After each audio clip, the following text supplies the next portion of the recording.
वसंत एक general store के बाहर खड़ा अपने दोस्तों से बातें कर रहा था। उसे आज फिर विशाखा दिखाई दे गई। विशाखा उसके पास से निकली तो उसके दिल में आंधियां उठने लगीं। उसने पहले भी कई बार आते जाते विशाखा को देखकर सोचा, धोखेबाज, कहती थी मेरे बिना जी नहीं सकती। अब यही सब अपने दूसरे पति से कहती होगी। बकवास करती हैं ये औरतें। फिर अगले ही पल उसके मन से आवाज़ आई कि तुमने भी तो अपनी दूसरी पत्नी से यही सब कहा था। बेवफा तुम हो या विशाखा। वह अपने दोस्तों से विदा लेकर अपनी गाड़ी में आ बैठा और थोड़ी दूर पर ही सड़क के किनारे गाड़ी खड़ी करके ड्राइविंग सीट पर सिर टिकाकर विशाखा के बारे में सोचने लगा। वसंत ने विशाखा से प्रेम विवाह किया था। विवाह को 2 साल ही हुए थे कि वसंत की माँ उमा देवी को पोता पोती का इंतजार रहने लगा। उन्हें अब विशाखा की हर बात में कमियां दिखने लगी थीं। विशाखा सोचती क्या करे। उसके सिर पर माँ का साया था नहीं और पिता अपाहिज थे। बरसों से वे बिस्तर पर पड़े थे। एक ही शहर में होने के कारण वे पिता के पास चक्कर लगाती रहती थी। उसकी एक रिश्ते की बुआ और एक नौकर उसके पिता प्रेम शंकर का ध्यान रखते थे। उमा देवी को अब हर समय वसंत की वंश वृद्धि की चिंता सताती। विशाखा उनकी हर कड़वी बात चुपचाप सहन कर जाती। सोचती, जो बात कुदरत के हाथ में है उस पर अपना खून चलाना बेकार है। वह आराम से घर के कामों में लगी रहती। उसे परेशानी तब होती जब वसंत को उससे कोई शिकायत होती। वह वसंत को इतना प्यार करती थी कि उसकी बाहों में पहुंचकर वसंत कह उठता, तुम किस मिट्टी की बनी हो, पहले दिन की तरह आज भी कितनी सुंदर दिखती हो।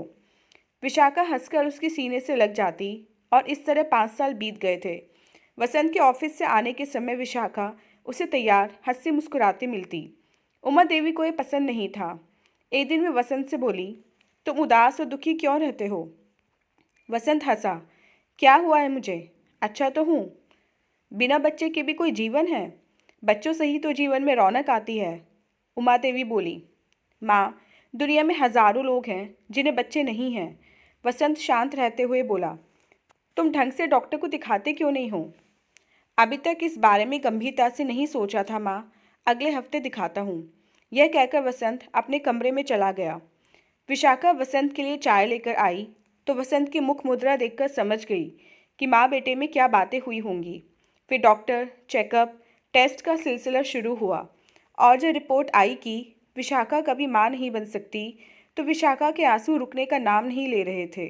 वसंत विशाखा को समझाता रहता कि हम किसी अनाथालय से बच्चा गोद ले लेंगे, लेकिन उमा देवी किसी पराये बच्चे को स्वीकारने के लिए तैयार नहीं हुई।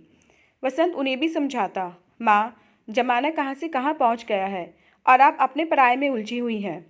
वसंत के बचपन में ही उसके पिता का देहांत हो गया था।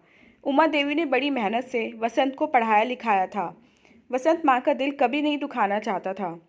उमा देवी जब कभी कभी वसंत को अपने पास बैठाकर दूसरे विवाह की बात करती तो वह चुपचाप उठकर अपने कमरे में चला जाता। अब बच्चे के नाम पर वसंत की ठंडी आहें विशाखा को अंदर तक चीरने लगीं। वसंत की वही आंखें जो पहले उसके प्यार के विश्वास से लबालब नजर आती थीं, अब निरादर और अवहेलना के भाव दर्शाने लगी थीं। वसंत लाख अपने भावों को छिपाने का प्रयास करता, लेकिन विशाखा उसकी हर धड़कन, उसकी हर नज़र पहचानती थी। मन ही मन घुटती रहती विशाखा। चारों ओर कुहासा सा नजर आता उसे। जीवन के सफर में साथ चलते चलते अब दोनों के हाथ एक दूसरे से छूटने लगे थे। एक दिन विशाखा अपने पिता को देखने गई। उनकी तबीयत बहुत खराब थी। वसंत ने फ़ोन पर कह दिया, जितने दिन चाहो उतने दिन रह लो। विशाखा ने पूछा, तुम्हें परेशानी तो नहीं होगी? नहीं, सपाट स्वर में कहकर वसंत ने रिसीवर रख दिया। विशाखा हैरान रह गई कि ये वही वसंत है जिसने इतने सालों में 2 दिन के लिए भी पिता के पास नहीं छोड़ा था। सुबह छोड़ता तो शाम को अपने साथ ले जाता था। उसे लगा वसंत सचमुच पूरी तरह बदल गया है। और फिर वसंत ने न फ़ोन किया न आया ही। विशाखा फ़ोन करती तो अनमना सा हाँ हूँ में जवाब देकर रिसीवर रख देता। एक बार भी वसंत ने विशाखा को घर आने के लिए नहीं कहा और अब 2 महीने बीत गए थे। विशाखा को रोज उसका इंतजार रहता। प्रेम शंकर बोल तो नहीं सकते थे, मगर देख तो सकते थे। उनकी हालत बिगड़ती जा रही थी। आंखों में विशाखा के प्रति चिंता व दुख साफ दिखाई देता था। एक दिन वसंत ने तलाक के पेपर भेज दिए और उसी दिन शाम को किसी से विशाखा का सारा सामान भी भिजवा दिया। विशाखा के घर में सन्नाटा फैल गया।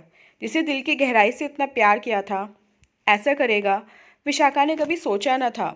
इतना बड़ा धोखा। जिस आदमी को इतना प्यार दिया, उसके सुख में सुखी, दुख में दुखी हुई, वही आदमी इतना बदल गया। वह जितना सोचती उतना ही उलझती जाती, फिर अपने को समझाने लगती, अगर मैं गलत नहीं हूँ तो मैं इतनी दुखी क्यों हूँ। तलाक के पेपर फिर आंखों के आगे घूम गए। वह छटपटाती, बेचैन, असहाय सी सुबकती रहती। इतना बड़ा विस्फोट, पर कहीं कोई आवाज़ नहीं। बाहर से सब कुछ कितना शांत, पर भीतर ही भीतर बहुत कुछ टूटकर बिखर गया। पिता की बिगड़ती हालत देखकर वह और दुखी हो जाती। थोड़े समय बाद तलाक भी हो गया। उसे पता चला कि वसंत ने दूसरा विवाह कर लिया है। रात भर वह रोती सिसकती रही। वसंत के साथ बिताया एक एक पल याद आता रहा। प्रेम शंकर को अस्पताल में दाखिल कराना पड़ा। उन्होंने अपने वकील सिद्धार्थ गुप्ता को बुला लिया और घर व किराए पर चढ़ी हुई सारी दुकानें विशाखा के नाम कर दी। उनकी आंखों में विशाखा के लिए चिंता साफ दिखाई देती। सिद्धार्थ गुप्ता शहर के प्रसिद्ध वकील थे। उम्र में विशाखा से कुछ ही बड़े थे, लेकिन बहुत ही सुहृदय व सुलझे हुए इंसान थे। इस पूरी दुनिया में प्रेम शंकर को सिद्धार्थ से ज़्यादा भरोसा किसी पर न था। वे जब भी आते, विशाखा ने देखा था, प्रेम शंकर की चिंता कुछ कम हो जाती थी। विशाखा के विवाह के बाद भी सिद्धार्थ ही प्रेम शंकर का हर तरह से ध्यान रख रहे थे। प्रेम शंकर सिद्धार्थ को सालों से जानते थे। विशाखा से सिद्धार्थ की जितनी भी बातें होती, प्रेम शंकर के बारे में ही होती। विशाखा तलाकशुदा है, यह वे जानते थे, लेकिन विशाखा से इस बारे में उन्होंने कभी कुछ नहीं पूछा था। वसंत के दुख के साथ साथ पिता की आंखों में बसी चिंता विशाखा को और व्याकुल किए रहती। उसके बुआ और नौकर घर संभालते रहे। वह अस्पताल में प्रेम शंकर के पास थी। सिद्धार्थ आते जाते रहते। एक दिन सिद्धार्थ जाने लगे तो विशाखा बोली, एक व्यक्तिगत प्रश्न पूछना चाहती हूँ आपसे। सिद्धार्थ ने देखा प्रेम शंकर गहरी नींद में है और विशाखा बहुत परेशान है। वह कुछ कहने की हिम्मत जुटा रही है, अतः बोले, पूछिए, आपने विवाह क्यों नहीं किया। सिद्धार्थ को एक झटका सा लगा, लेकिन फिर धीरे से बोले, कोई मजबूरी थी। कहकर वे जाने लगे तो विशाखा ने तेजी से आगे बढ़कर कहा, क्या आप मुझे बता सकते हैं।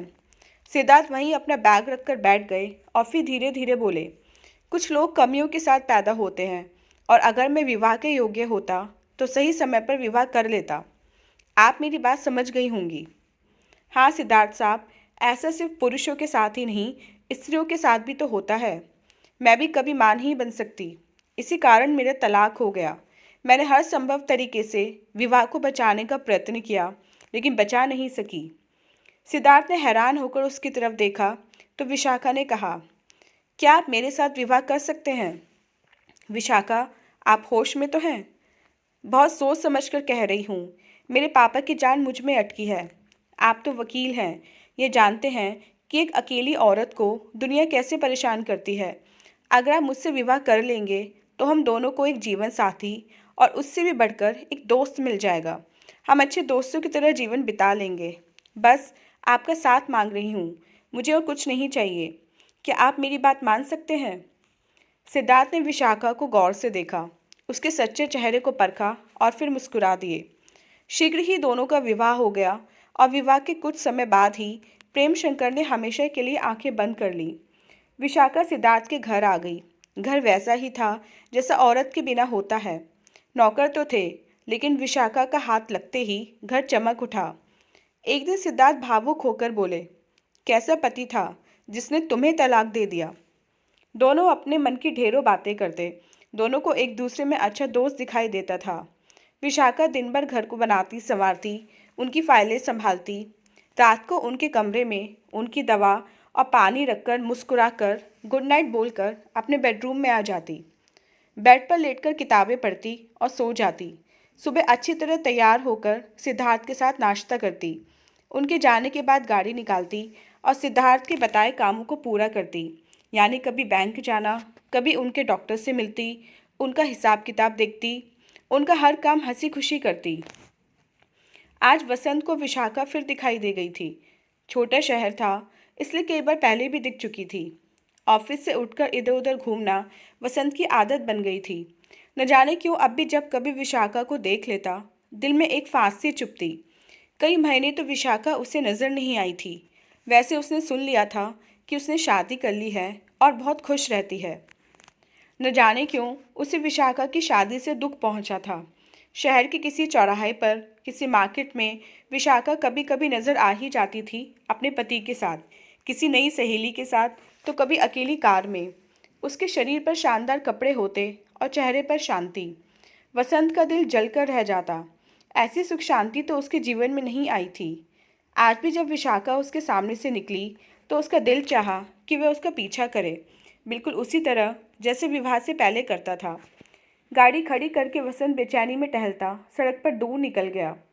सड़क के पार उसकी नज़र ठिठक गई। विशाखा बैंक से आ रही थी।